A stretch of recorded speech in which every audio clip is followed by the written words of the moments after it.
Last but not the least ತಂಡವನ್ನು ನಾವು ನೋಡ್ತಾ ಇದ್ದೇವೆ. ಅದಾಗಿದ್ದು ಈಸ್ಟರ್ನ್ ಅವೆಂಜರ್ಸ್ ಫರಂಗಿಪೇಟೆ ತಂಡದಲ್ಲಿ ಯಾರೆಲ್ಲ ಆಟಗಾರರಿದ್ದಾರೆ ಅಂತ ಬನ್ನಿ ನೋಡೋಣ. ಸೊ ಫಸ್ಟ್ ಪ್ಲೇಯರ್ ಐಕಾನ್ ರೂಪದಲ್ಲಿ Hakeem Surinje. So batsman cum bowler, batting all rounder ಅಂತಲೂ ಹೇಳ್ಬೋದು, ಬೌಲಿಂಗ್ ಆಲ್ರೌಂಡರ್ ಅಂತಲೂ ಹೇಳ್ಬೋದು. ಸೊ ಫಸ್ಟ್ ಐಕಾನ್ ಆಗಿ ಹಕೀಮ್ ಇದ್ದಾರೆ.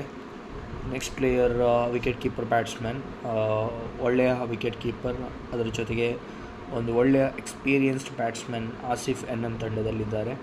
ಅನುಭವದ ಸಾರಥಿ, ನೋಡೋಣ ಯಾವ ರೀತಿ ಇವರು ಅನುಭವವನ್ನು ದಾರೆ ಎಳಿತಾರೆ ಕುಡ್ಲಾ ಪ್ರೀಮಿಯರ್ ಲೀಗ್ 2025ರಲ್ಲಿ.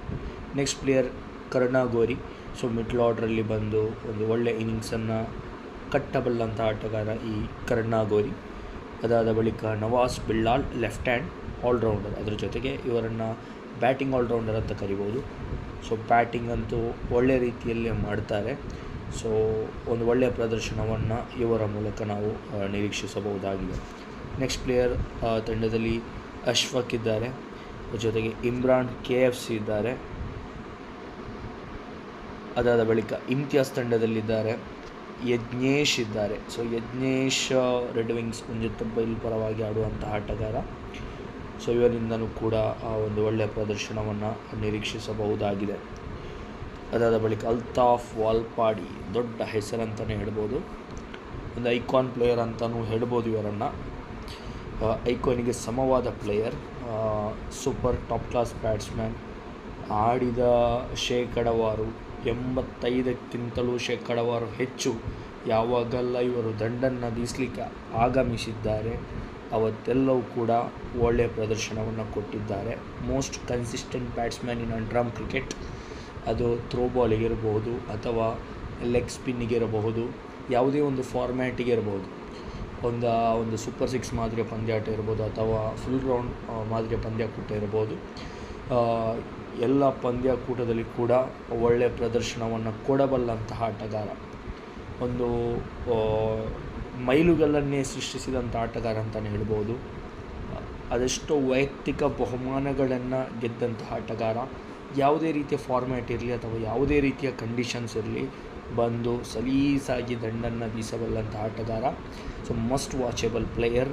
ಇವರ ದಂಡಿನ ಮೂಲಕ ರನ್ ಹೊಳೆ ಹರಿಯೋದ್ರಲ್ಲಿ ಯಾವುದೇ ರೀತಿಯ ಸಂಶಯ ಇಲ್ಲ. ಆದರೆ ಕುಡ್ಲಾ ಪ್ರೀಮಿಯರ್ ಲೀಗ್ 2025 ಯಾವ ರೀತಿ ಪ್ರದರ್ಶನವನ್ನು ಕೊಡ್ತಾರೆ ಎಂಬುದು ಇಲ್ಲಿ ಪ್ರಶ್ನೆಯಾಗಿದೆ.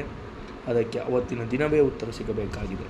ನೆಕ್ಸ್ಟ್ ತಂಡದಲ್ಲಿ ಇಸ್ಮಾಯಿಲ್ ಅಶ್ವದ್ ಇದ್ದಾರೆ. ಸೊ ಇವರ ಪ್ರೈಸನ್ನು ನೋಡುವಾಗ ಒಳ್ಳೆಯ ರೀತಿಯ ಪ್ರದರ್ಶನವನ್ನು ಕೊಡ್ಬೋದು. ಅದಾದ ಬಳಿಕ ವೈಶಾಖ್ ಇದ್ದಾರೆ. ಲಾಸ್ಟ್ ಇಯರ್ ಕುಡ್ಲಾ ಪ್ರೀಮಿಯರ್ ಲೀಗ್ನಲ್ಲಿ ಏನು ತಂಡಕ್ಕೆ ಬೇಕಾದಂತಹ ಸಂದರ್ಭದಲ್ಲಿ ಏನೊಂದು ಕ್ರೂಷಿಯಲ್ ಮೂಮೆಂಟಲ್ಲಿ ಬಂದು ಒಳ್ಳೆಯ ಪ್ರದರ್ಶನವನ್ನು ಕೊಟ್ಟಂತಹ ಆಟಗಾರ ಈ ವೈಶಾಖ್.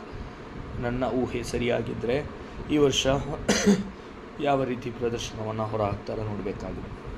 ನೆಕ್ಸ್ಟ್ ಪ್ಲೇಯರ್ ಹಾರಿಸ್ ಇದ್ದಾರೆ. ಸೊ ಇವರ ಪ್ರೈಸನ್ನು ನೋಡುವಾಗ ಕೂಡ ತಂಡ ಇವರ ಮೇಲೆ ಎಷ್ಟೊಂದು ಭರವಸೆ ಇಟ್ಟಿದೆ ಎಂಬುದು ಇಲ್ಲಿ ಸ್ಪಷ್ಟವಾಗ್ತಾ ಇದೆ, ಗೋಚರಿಸ್ತಾ ಇದೆ. ಸೊ ಪಂದ್ಯಕೂಟದ ಹೊತ್ತು ಯಾವ ರೀತಿ ಪ್ರದರ್ಶನವನ್ನು ಕೊಡ್ತಾರೆ ಅಂತ ನೋಡೋಣ. ಅದಾದ ಬಳಿಕ ತಂಡದಲ್ಲಿ ಚೇತನ್ ಇದ್ದಾರೆ. ನೆಕ್ಸ್ಟ್ ಪ್ಲೇಯರ್ ನೋಡಿ ದೀಕ್ಷಿತ್.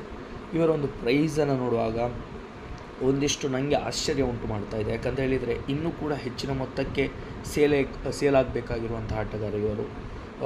ಅನುಭವದ ಕೊರತೆ ಇದ್ದರೂ ಆಡಿದಂತಹ ಬಹುಪಾಲು ಟೂರ್ನಿಗಳಲ್ಲಿ ಅದೆಷ್ಟೋ ದೊಡ್ಡ ಪಂಟರ್ಗಳನ್ನು ಸಲೀಸಾಗಿ ಪಂಟರ್ಗಳ ಎಸೆತಕ್ಕೆ ದಂಡಿಸಿದಂತಹ ಪ್ರತಿಭೆ ಈ ದೀಕ್ಷಿತ್. ಚಿಕ್ಕ ವಯಸ್ಸಿನಲ್ಲೇ ಅತ್ಯಂತ ಹೆಚ್ಚು ಸಾಧನೆಯನ್ನು ಮಾಡಿದ ಆಟಗಾರ ಈ ದೀಕ್ಷಿತ್. ಇವರ ಬಗ್ಗೆ ಕೂಡ ಹೇಳಬೇಕಾದ್ರೆ ಯಾವುದೇ ಒಂದು ಫಾರ್ಮ್ಯಾಟಿಗೂ ಕೂಡ ಹೊಂದುವಂತಹ ಆಟಗಾರ. ಅದು ಸೂಪರ್ 6 ಇರಲಿ ಅಥವಾ ಫುಲ್ ಗ್ರೌಂಡ್ ಇರಲಿ, ಒಳ್ಳೆಯ ಪ್ರದರ್ಶನವನ್ನು ಹೊರಹಾಕಿದ್ದಾರೆ. ಎಳೆಯ ಪ್ರತಿಭೆ. ತಂಡ ಒಂದು ಅವಕಾಶದಲ್ಲಿ ಬಿಲಾಲ್ ಇದ್ದಾರೆ. ಟೀಮ್ ನೋಡುವಾಗ ಬ್ಯಾಲೆನ್ಸ್ಡ್ ಆಗಿದೆ, ವೆಲ್ ಬ್ಯಾಲೆನ್ಸ್ಡ್ ಆಗಿದೆ. ನೋಡೋಣ ಯಾವ ರೀತಿ ಈಸ್ಟರ್ನ್ ಅವೆಂಜರ್ಸ್ ಫರಂಗಿಪೇಟೆ ಪ್ರದರ್ಶನವನ್ನು ಕೊಡ್ತಾರೆ. ಸೊ ಎಲ್ಲ ತಂಡಕ್ಕೂ ಕೂಡ ಸೆಟ್ಟನ್ನು ಹೊಡೆಯಬಲ್ಲಂಥ ತಂಡ ಅಂತ ಹೇಳಿದರೂ ಕೂಡ ತಪ್ಪಾಗಲಿಕ್ಕಿಲ್ಲ. ಸೊ ಇದು ಕೊನೆಯ ಎಪಿಸೋಡ್ ಆಗಿರ್ತದೆ, ಅಂದಾಗಿದ್ದು ಕೊನೆಯ ಒಂದು ಅನಾಲಿಸಿಸ್ ಆಗಿತ್ತು. ಸೊ ನೋಡುವಾಗ ಪ್ರತಿಯೊಂದು ತಂಡ ಕೂಡ ಬ್ಯಾಲೆನ್ಸ್ಡ್ ಆಗಿದೆ, ಒಳ್ಳೆಯ ಆಟಗಾರರನ್ನೇ ಎಲ್ಲ ತಂಡ ಕೂಡ ಖರೀದಿಸಿದ್ದಾರೆ. ಏನೇನಿದ್ರೂ ಕೂಡ ಕುಡ್ಲ ಪ್ರೀಮಿಯರ್ ಲೀಗ್ 2025 ಮೈದಾನದಲ್ಲಷ್ಟೇ ಅವರ ಪ್ರದರ್ಶನ ಯಾವ ರೀತಿ ಹೊರಬೀಳುತ್ತೆ ಅಂತ ನೋಡಬೇಕಾಗಿದೆ. ನಾವು ಎಷ್ಟೇ ಅವರ ಬಗ್ಗೆ ವಿವರಣೆಯನ್ನು ಕೊಟ್ಟರು, ಎಷ್ಟೇ ಅವರ ಬಗ್ಗೆ ಒಂದು ಹೊಗಳಿದ್ರು ಅಥವಾ ಅವರ ಒಂದು ನೆಗೆಟಿವ್ ವಿಷಯವನ್ನು ಹೇಳಿದರೂ ಕೂಡ ದ ಡೇ ಈಸ್ ಇಂಪಾರ್ಟೆಂಟ್. ಅಂದರೆ ಆ ಪರ್ಟಿಕ್ಯುಲರ್ ಡೇ ಮಾತ್ರ ಕೌಂಟ್ ಆಗ್ತದೆ. ಆ ದಿನ ಅವರು ಯಾವ ರೀತಿ ಪ್ರದರ್ಶನವನ್ನು ಕೊಡ್ತಾರೆ ಎಂಬುದಾಗಿರ್ತದೆ ಮುಖ್ಯ ವಿಷಯ.